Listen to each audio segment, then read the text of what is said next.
Do you know your medicine? Weed Maps and SC Laboratories bring you an educational series on the science of clean and safe cannabis. Today's cannabinoid profile is on Cannabidiol.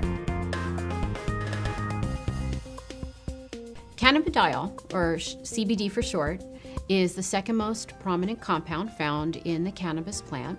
A lot of the medical benefits of cannabis that are attributed to THC or other cannabinoids are actually due to the CBD content of the cannabis. It has very strong anti-inflammatory properties. And not only does it help suppress inflammation, but there was a study that showed that it also helps the body to not make the chemical that causes inflammation, so it actually has somewhat of a preventive role.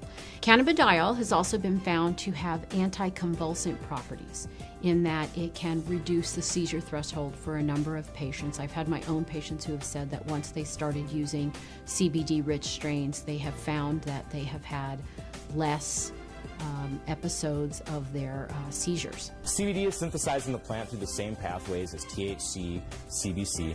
It starts out as geranyl pyrophosphate and alphatoic acid. Those two compounds join together through an enzyme-catalyzed reaction. Cannabidiolic acid, CBGA, is the starting material for CBDA, THCA, and CBCA. So CBDA synthase, if it's found in large enough amounts, will take this cannabidiolic acid and make it into cannabidiol carboxylic acid, which is CBDA. CBDA is CBD with a carboxylic acid attached to it. Now, with heat or through time, this carboxylic acid will naturally release from the compound, as it is very unstable, and become CBD.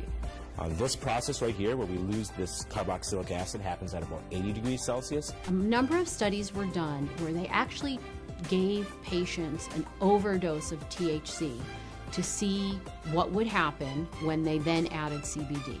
And CBD completely turned around the negative effects of an overdose of THC without changing the levels of THC in the blood. So that means that CBD exerts its own medicinal, just doesn't reverse THC, it actually has its own medicinal properties. CBD has been found to cause cancer cells to what we call commit suicide while preserving the normal cells. And what appears to happen is it appears to bind to the receptors on the cancer cells, which then induce the cancer cell to kill itself.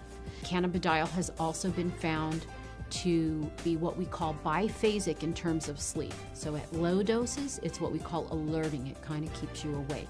At higher doses, it can be very sedating and cause you to sleep. But what's nice about that is you can control whether or not you are alert or you're feeling tired. When I started testing cannabis about 2 or 3 years ago, we saw virtually no high CBD plants. Almost every plant we tested was high in THC, anywhere from 10% to 20% THC, with some outliers on either end.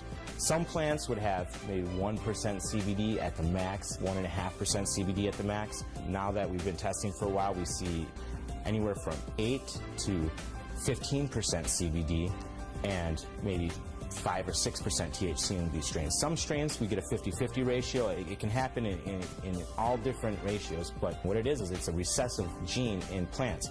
So we have breeders have to actively go and try and breed this back into these plants and find these high THC plants that might have that high CBD gene locked away and breed them together and see what they find. And really the only way you can know if it's high CBDA is to test it. With testing and growers or breeders having access to that knowledge base, we see them coming back and reversing some of the trends of the last 30, 40, 50 years and breeding the CBD back into the plants. Now, there have been a number of studies that have looked at cannabidiol, CBD, exerting a protective property to damaged neurons. And it appears that in the studies, CBD protects the nerves by inhibiting the process by which nerves are damaged. CBD has also been shown to protect against brain injury. When patients or lab animals have had a brain injury, CBD appears to protect the brain from damage that occurred to the nerve cells. The studies have shown that it can actually fight MRSA, which is methicillin-resistant Staph aureus, a notorious bug that is resistant to a number of antibiotics.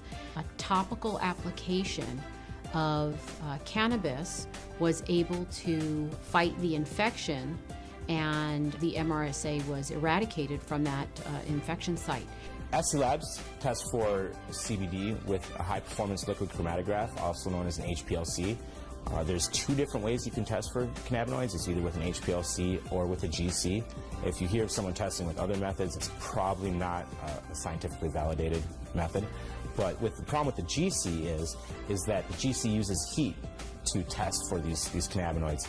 And as I said earlier, all the acidic cannabinoids are very sensitive to heat. So the GC can give you no information about the acidic cannabinoids. It can only tell you about the non-acidic cannabinoids. The heat is decomposing these compounds. It's definitely decarboxylating all of them. And you're trying to measure it as these compounds are in a state of flux. And that's just, it's kind of fuzzy. So we use the HPLC because it keeps the cannabinoids in their natural state. They're in their liquid state. There's no alteration. There's no heat or anything like that happening. And so we get a much more accurate and a much more realistic picture of what's actually in the sample that we're testing.